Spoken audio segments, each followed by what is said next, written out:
മുഴുവൻ വിഷയത്തിലും A+ ലഭിച്ചവർക്ക് പോലും സീറ്റ് കിട്ടാത്ത അവസ്ഥയാണ് വിദ്യാഭ്യാസ മന്ത്രി പറയുന്നത്. എന്താണ് എന്നുള്ളതാണ് അറിയേണ്ടത്. വിദ്യാഭ്യാസ മന്ത്രിയുടെ പ്രതികരണം നമ്മളിപ്പോൾ കണ്ടുകഴിഞ്ഞു. അഷ്കർ അലി കരിമ്പ നമുക്കൊപ്പം ചേരുന്നു തത്സമയം വിവരങ്ങളുമായി. Ashkar Ali, good morning.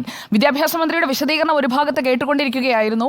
അതിൽ അദ്ദേഹം എത്ര അപേക്ഷകൾ വന്നു തുടങ്ങി കുറേ കാര്യങ്ങൾ, പതിവ് പോലെ തന്നെ സാങ്കേതികമായ പ്രശ്നങ്ങളൊക്കെ പറയുന്നുണ്ട്. പ്രതിസന്ധിയുടെ ആഴം എത്രയാണ് എന്ന് നമ്മൾ കൃത്യമായി പറഞ്ഞുകൊണ്ടേയിരിക്കുകയാണ്. ഇനിയും പുറത്തു നിൽക്കുന്ന കുട്ടികളുടെ ആ ഒരു അവസ്ഥ മനസ്സിലാക്കിക്കൊണ്ടുള്ള ഇടപെടലിലേക്ക് എത്താൻ സാധ്യതയുണ്ടോ അഷ്കർ? സുജയ, അത്തരമൊരു കാര്യത്തിലേക്ക് അല്ലെങ്കിൽ നടപടികളിലേക്ക് വിദ്യാഭ്യാസ വകുപ്പിനും മന്ത്രിക്കും പോകേണ്ടി വരും, അല്ലെങ്കിൽ അധിക ബാച്ചുകൾ അനുവദിക്കേണ്ടി വരും എന്നുള്ളത് തന്നെയാണ് മലബാറിലെ സാഹചര്യം. പ്രത്യേകിച്ച് മലപ്പുറം ജില്ലയിലെ സാഹചര്യം ഒക്കെ തന്നെ സീറ്റ് പ്രതിസന്ധി അതിരൂക്ഷമായി തന്നെ തുടരുകയാണ്. ഇപ്പോൾ തന്നെ വിദ്യാഭ്യാസ മന്ത്രി പറഞ്ഞ കണക്ക് 74,000 അപേക്ഷയിൽ മലപ്പുറം ജില്ലയിൽ വന്നു എന്നുള്ളതാണ്. എന്നാൽ തേർഡ് അലോട്ട്മെന്റ് സ്റ്റാറ്റിസ്റ്റിക്സായി ഹയർ സെക്കൻഡറി തന്നെ ഔദ്യോഗികമായി അവരുടെ വെബ്സൈറ്റിൽ പ്രസിദ്ധീകരിച്ച കണക്ക് പ്രകാരം 82,446 അപേക്ഷകളാണ് മലപ്പുറം ജില്ലയിൽ സീറ്റ് ലഭിക്കാൻ വേണ്ടി അപേക്ഷ ലഭിച്ചത്. അതിൽ 7,606 വിദ്യാർത്ഥികൾ മറ്റ് ജില്ലകളിൽ നിന്നും, അഥവാ ജില്ലാ അതിർത്തികളൊക്കെ പ്രദേശപ്പെടുന്ന വിദ്യാർത്ഥികളടക്കം 7,606 വിദ്യാർത്ഥികൾ മറ്റ് ജില്ലകളിൽ നിന്നും മലപ്പുറം ജില്ലയിൽ സീറ്റിനായി അപേക്ഷ നൽകിയിട്ടുണ്ട്. ആ വിദ്യാർത്ഥികളുടെ എണ്ണത്തെ മലപ്പുറം വെട്ടിച്ചുരുക്കിയാണ് വിദ്യാഭ്യാസ മന്ത്രി 74,000 ചില്ലാനും അപേക്ഷകൾ മാത്രമേ മലപ്പുറത്ത് എത്തിയിട്ടുള്ളൂ എന്നുള്ള കണക്ക്, ആ കണക്കിലെ വ്യത്യാസം വരുത്തി സംസാരിക്കുന്നത്. രണ്ടാമത്തെ ഒരു കാര്യം, സമാനമായ സാഹചര്യം 6,600 വിദ്യാർത്ഥികൾ പാലക്കാടും, അഥവാ മലപ്പുറം ജില്ലയുടെ അതിർത്തി പങ്കിടുന്ന പാലക്കാട് ജില്ലയിൽ ഇതേപോലെ 6,600 വിദ്യാർത്ഥികളും, കോഴിക്കോട് 4,310 വിദ്യാർത്ഥികളും ഇതര ജില്ലകളിൽ നിന്ന് അപേക്ഷിച്ചാണ്. അഥവാ മലപ്പുറം ജില്ലയിലെ വിദ്യാർത്ഥികൾ പാലക്കാടും കോഴിക്കോടും അപേക്ഷിച്ചിട്ടുണ്ട്. കോഴിക്കോടും പാലക്കാടുമുള്ള അതിർത്തിയിലുള്ള ജില്ലകളൊക്കെ തന്നെ മലപ്പുറത്തും അപേക്ഷിച്ചിട്ടുണ്ട്. ആ കണക്കിന് 7,600 വരുന്ന വിദ്യാർത്ഥികളെ വെട്ടിച്ചുരുക്കിയാണ് 82,446 അപേക്ഷകളുള്ള എണ്ണത്തെ മലപ്പുറം വളച്ചൊടിച്ചുകൊണ്ട് തന്നെ വിദ്യാഭ്യാസ മന്ത്രി 74,000 ചില്ലാനും വിദ്യാർത്ഥികളെ അപേക്ഷിച്ചിട്ടുള്ളൂ എന്നുള്ള തെറ്റായ കണക്ക് മാധ്യമങ്ങളുടെ മുമ്പിൽ വീണ്ടും വീണ്ടും ആവർത്തിക്കുന്നത്. രണ്ടാമത്തേത്, വിദ്യാഭ്യാസ മന്ത്രി പറയുന്ന അൺഎയ്ഡഡ് സീറ്റുകൾ എന്ന് പറയുന്നത് അതൊരിക്കലും സർക്കാരിന്റെ ഔദാര്യമല്ല, സർക്കാരിൽ നിന്നും സൗജന്യ പഠനം ലഭിക്കുന്നതുമല്ല. വിദ്യാർത്ഥികൾ ഫീസ് നൽകി സ്വന്തം പണം മുടക്കി നൽകി പഠിപ്പിക്കുന്ന സീറ്റുകളാണ്. അത് സർക്കാരിന്റെ ഔദാര്യമല്ല എന്നുള്ളത് വിദ്യാഭ്യാസ മന്ത്രി മനസ്സിലാക്കേണ്ട ഒരു കാര്യമാണ്. മാത്രമല്ല, മലപ്പുറം ജില്ലയിൽ ഇപ്പോൾ മൂന്നാം ഘട്ട അലോട്ട്മെന്റ് പൂർത്തിയാകുമ്പോൾ സർക്കാർ തന്നെ കണക്ക് പ്രകാരം 50,036 വിദ്യാർത്ഥികൾക്കാണ് അഡ്മിഷൻ നൽകിയിരിക്കുന്നത്. പക്ഷേ 32,410 വിദ്യാർത്ഥികൾ ഇപ്പോഴും അവസരം ലഭിക്കാതെ പുറത്തു നിൽക്കുകയാണ്. അവർക്ക് മെറിറ്റിൽ ആകെ ശേഷിക്കുന്നത് വെറും 44 സീറ്റുകൾ മാത്രമാണ്. ഇനി മറ്റ് വിദ്യാഭ്യാസ മന്ത്രി എണ്ണിയ മാനേജ്മെന്റ് കോട്ടയാണെങ്കിലും സ്പോർട്സ് കോട്ടയാണെങ്കിലും കമ്മ്യൂണിറ്റി കോട്ടയാണെങ്കിലും അതെല്ലാം ഉൾപ്പെടുത്തിയാലും ശേഷിക്കുന്നത് 6,437 സീറ്റുകളാണ്. ഇത് അടക്കം പരിഗണിച്ചാൽ പോലും 400,000 വിദ്യാർത്ഥികൾ, 25,000-ലധികം വരുന്ന വിദ്യാർത്ഥികൾക്ക് പണം മുടക്കാതെ പഠിക്കാനും കഴിയാത്ത സാഹചര്യമാണ് ജില്ലയിലുള്ളത്. ഇനി അൺഎയ്ഡഡ് മേഖലയിലെ 11,000 സീറ്റുകൾ വിദ്യാഭ്യാസ മന്ത്രി പറഞ്ഞതുപോലെ അത് പരിഗണിച്ചാൽ പോലും 82,446 അപേക്ഷകർ പരിഗണിക്കുമ്പോൾ ഈ 10,877 സീറ്റുകളാണ് ഇനി അൺഎയ്ഡഡ് മേഖല ബാക്കിയുള്ളത്. അത് കുറച്ചാൽ പോലും 15,096 വിദ്യാർത്ഥികൾ എവിടെ പോയി പഠിക്കണമെന്നുള്ളത് വിദ്യാഭ്യാസ മന്ത്രി മറുപടി പറഞ്ഞു തീരും. അതിലും കുറച്ചു കഴിഞ്ഞാൽ ഇനി വിദ്യാഭ്യാസ മന്ത്രി പകരമായി എണ്ണുന്ന ITI പോളിടെക്നിക് കോഴ്സുകൾ. ഒന്നാമത് നമ്മൾ മനസ്സിലാക്കേണ്ട കാര്യം, ITI പോളിടെക്നിക് പോലുള്ള ഡിപ്ലോമ കോഴ്സുകൾ അത് +1 പകരമല്ല എന്നുള്ള യാഥാർത്ഥ്യം ഉൾക്കൊള്ളാൻ വിദ്യാഭ്യാസ മന്ത്രി തയ്യാറാകണം. അതിൽ ഇനി ITI പോളിടെക്നിക് കോഴ്സുകൾ VHS അടക്കം പരിഗണിക്കുകയാണെങ്കിലും മലപ്പുറം ജില്ലയിലുള്ളത് 4,800 സീറ്റുകളാണ്.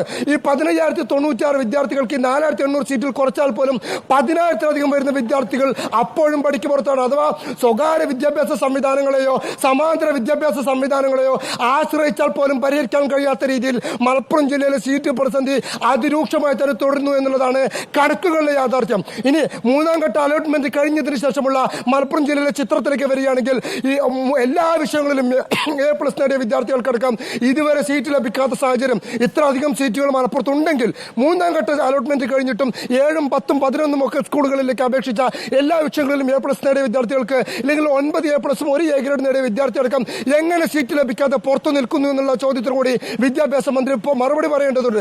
വിദ്യാഭ്യാസ മന്ത്രി നിയമസഭയ്ക്ക് അകത്താണെങ്കിലും പുറത്താണെങ്കിലും ഇപ്പോൾ അവതരിപ്പിക്കുന്നത് മനഃപൂർവ്വം പൊതുജനത്തെ കബളിപ്പിക്കുന്ന രീതിയിലുള്ള അവതരണമാണ്. അതിനപ്പുറത്തേക്ക് ജില്ലയിലെ സീറ്റ് ക്ഷാമം അതിരൂക്ഷമാണ് എന്നുള്ളതാണ് യാഥാർത്ഥ്യം. ആ യാഥാർത്ഥ്യം ഉൾക്കൊണ്ടുകൊണ്ടാണ് SFI അടക്കം വിദ്യാഭ്യാസ മന്ത്രി തള്ളിക്കൊണ്ട് രംഗത്ത് വന്നത്. അധിക ബാച്ചുകൾ അനുവദിക്കാമെന്ന് വിദ്യാഭ്യാസ മന്ത്രി SFIക്ക് ഉറപ്പ് നൽകിയിട്ടുണ്ടെന്നും ആ ഉറപ്പ് പാലിച്ചില്ല എങ്കിൽ SFI അടക്കം സമരരംഗത്തേക്ക് വരുമെന്ന് SFIയുടെ ദേശീയ പ്രസിഡന്റ് VP സാനു തന്നെ ഇന്നലെ മലപ്പുറത്ത് മാധ്യമങ്ങളോട് പറഞ്ഞതും ഈ സാഹചര്യത്തിലാണ്. ഈ സാഹചര്യത്തിൽ തന്നെയാണ് മറ്റ് പ്രതിപക്ഷ വിദ്യാർത്ഥി സംഘടനകളും പ്രതിഷേധം ശക്തമാക്കുന്നത്. തുടർച്ചയായി 4ാം ദിവസമാണ് മലപ്പുറം RDD ഓഫീസിലേക്ക് ഒരു കാര്യം കൂടി, മന്ത്രിയുടെ വാർത്താ സമ്മേളനം ഇപ്പോഴും തുടരുകയാണ്. മന്ത്രി പറയുന്നത് അനുസരിച്ചാണെങ്കിൽ ഇതുവരെ മെറിറ്റ് കോട്ടയിൽ 5745 ഒഴിവുകൾ മലപ്പുറത്തുണ്ട് എന്നാണ് പറയുന്നത്. കമ്മ്യൂണിറ്റി കോട്ടയിൽ 3759, സ്പോർട്സ് കോട്ട 365, മാനേജ്മെന്റ് 5099. ആകെ ഒഴിവുള്ളത് 21,550, 11,083 അൺഎയ്ഡഡ് സീറ്റുകൾ ഒഴിവുണ്ട്. അങ്ങനെയാണെങ്കിൽ ഇപ്പോൾ പ്രവേശനം കിട്ടാനുള്ള എല്ലാവർക്കും പ്രവേശനം കിട്ടേണ്ടതല്ലേ അഷ്കർ? അഷ്കർ പറയുന്ന ആ പ്രതിസന്ധി ഇല്ല എന്ന് സ്ഥാപിക്കാനാണ് മന്ത്രി കണക്ക് നിരത്തുന്നത്. അങ്ങനെയെങ്കിൽ മന്ത്രിയെ ഹയർ സെക്കൻഡറി കാര്യാലയം തന്നെ പറ്റിക്കുന്നു എന്ന് നമുക്ക് പറയേണ്ടി വരും. കാരണം ഈ ഹയർ സെക്കൻഡറി കാര്യാലയം പുറത്തുവിടുന്ന സർക്കാർ തന്നെ സൈറ്റുകളിൽ ഔദ്യോഗികമായി പ്രസിദ്ധീകരിക്കുന്ന കണക്കിന് വിപരീതമായിട്ടുള്ള കണക്കാണ് ഇപ്പോൾ മന്ത്രി മാധ്യമങ്ങൾക്ക് മുമ്പിൽ പങ്കുവെക്കുന്നത്. നമ്മൾ എവിടെ നിന്നെങ്കിലും അടിച്ചെടുക്കുന്ന കണക്കല്ല, ഇത് സർക്കാർ തന്നെ ഓരോ അലോട്ട്മെന്റിന് ശേഷവും ഓരോ കോട്ടകൾ സഹിതം സ്റ്റാറ്റിസ്റ്റിക്സ് ആയി തന്നെ പ്രസിദ്ധീകരിക്കുന്ന കണക്കുകളാണ് മാധ്യമങ്ങൾ വാർത്തയാക്കുന്നത്. അതിനപ്പുറത്തേക്ക് മാധ്യമങ്ങളായി സ്വയം സൃഷ്ടിക്കുന്ന വാർത്തകളല്ല.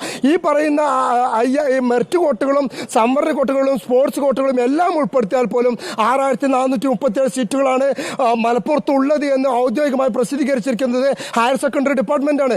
അതിന് പുറത്തേക്കുള്ള അൺഎയ്ഡഡ് സീറ്റുകൾ അടക്കമുള്ള കണക്കുകളും ഔദ്യോഗികമായി പ്രസിദ്ധീകരിച്ചിട്ടുണ്ട്. അതടക്കം വരുന്നത് 17,000 ചില്ലാനും സീറ്റുകളാണ്. പക്ഷേ 32,410 വിദ്യാർത്ഥികൾ പുറത്തു നിൽക്കുമ്പോഴാണ് ഈ അൺഎയ്ഡഡ് അടക്കം 17,000 ചില്ലാനും സീറ്റുകൾ ഉള്ളൂ എന്നുള്ളതാണ് ഇവിടുത്തെ കണക്കിലെ പ്രശ്നം. അവിടെയാണ് സീറ്റ് പ്രതിസന്ധി രൂക്ഷമാകുന്നതും. ഈ തരത്തിൽ സീറ്റ് പ്രതിസന്ധി ഇല്ല എന്ന് ആവർത്തിക്കുന്ന വിദ്യാഭ്യാസ മന്ത്രിക്ക് എന്തുകൊണ്ടാണ് 3ാം ഘട്ട അലോട്ട്മെന്റ് കഴിഞ്ഞിട്ടും മുഴുവൻ വിഷയങ്ങളിലും A+ നേടിയ വിദ്യാർത്ഥിക്ക് പോലും സീറ്റ് ലഭിക്കാത്തത് എന്തുകൊണ്ട് എന്നുള്ള ചോദ്യത്തിന് മറുപടി പറയാൻ കഴിയാത്തത് എന്തുകൊണ്ടാണ് എന്നുള്ളതാണ് ഏറ്റവും പ്രധാനപ്പെട്ട കാര്യം. ഇല്ലെങ്കിൽ 9 A+ഉം Aയും നേടിയിട്ട് 10-14 കിലോമീറ്റർ പരിധിയിലുള്ള സ്കൂളുകൾക്ക് വരെ അപേക്ഷിച്ചിട്ട് പോലും ഒരു വിദ്യാർത്ഥിക്ക് സീറ്റ് ലഭിക്കാതെ പോകുന്നത് എന്തുകൊണ്ടാണ്? ആ ചോദ്യങ്ങൾക്ക് എന്തുകൊണ്ടാണ് വിദ്യാഭ്യാസ മന്ത്രി മറുപടി പറയാത്തത്? ഈ പറയുന്ന കണക്കുകൾ മന്ത്രി പറയുന്നതിന് വിരുദ്ധമാണെങ്കിൽ അതെന്തിനാണ് പിന്നെ സർക്കാർ ഇതിനെ ഔദ്യോഗിക കണക്ക് പ്രകാരം പ്രസിദ്ധീകരിക്കുന്നത്? ഇതിനൊക്കെ തന്നെ വിദ്യാഭ്യാസ മന്ത്രി മറുപടി പറയേണ്ടതുണ്ട് എന്നുള്ളതാണ്. സീറ്റ് പ്രതിസന്ധി ഉണ്ട് എന്നുള്ളത് ഇവിടുത്തെ SFI അടക്കം അംഗീകരിച്ച മലപ്പുറം ജില്ലയിലെ യാഥാർത്ഥ്യമാണ്. മന്ത്രി പറയുന്ന കണക്കുകൾ അതിന് വൈരുദ്ധ്യമാണ് എന്നുള്ളതാണ് വേറെ നമ്മളെ പോലും അത്ഭുതപ്പെടുത്തുന്ന ആശ്ചര്യപ്പെടുത്തുന്ന കാര്യം. സുജിയ, അഷ്കർ അലി, ഇപ്പോൾ അവിടെ നടക്കുന്ന പ്രതിഷേധങ്ങൾ, അവിടുത്തെ പ്രതിഷേധങ്ങളൊക്കെ അവസാനിപ്പിക്കാൻ PK കുഞ്ഞാലിക്കുട്ടിയൊക്കെ ഇടപെടണം എന്നാണ് മന്ത്രി V ശിവൻകുട്ടി ആവശ്യപ്പെടുന്നത്. അതായത് പ്രതിഷേധങ്ങൾ ഒരു ഭാഗത്ത് അത് അവിടെയുള്ള രാഷ്ട്രീയമായുള്ള കാര്യങ്ങൾ നേടിയെടുക്കുന്നതിന് വേണ്ടിയുള്ള ഒരു വെറും പ്രതിഷേധം എന്ന നിലയിൽ വെറുതെ കാണുകയാണ്. അല്ലാതെ വിദ്യാർത്ഥികളുടെ യഥാർത്ഥ പ്രശ്നം എന്താണ്, സീറ്റ് കിട്ടാതെ നിൽക്കുന്നുവെന്ന് കുട്ടികൾ തന്നെ വന്ന് മാധ്യമങ്ങളിലൂടെ പറയുന്ന അവസ്ഥയൊന്നും ഉൾക്കൊണ്ടുകൊണ്ടുള്ള ഒരു പ്രതികരണമല്ല ഇതുവരെ മന്ത്രി V ശിവൻകുട്ടിയിൽ നമ്മൾ കണ്ടുകൊണ്ടിരിക്കുന്നത്. തിരുവനന്തപുരത്ത് അദ്ദേഹത്തിന്റെ പ്രതികരണം തുടരുകയാണ്. അതിൽ കണക്ക് പറയുന്നു, പ്രതിഷേധം അവസാനിപ്പിക്കാൻ കുഞ്ഞാലിക്കുട്ടി ഇടണമെന്ന് പറയുന്നു. പക്ഷേ എല്ലാ കുട്ടികൾക്കും അഡ്മിഷൻ ഉറപ്പാക്കുന്ന ഒരു ഇടപെടലിനെ കുറിച്ച് എന്തുകൊണ്ടാകും മന്ത്രി പറയാത്തത്?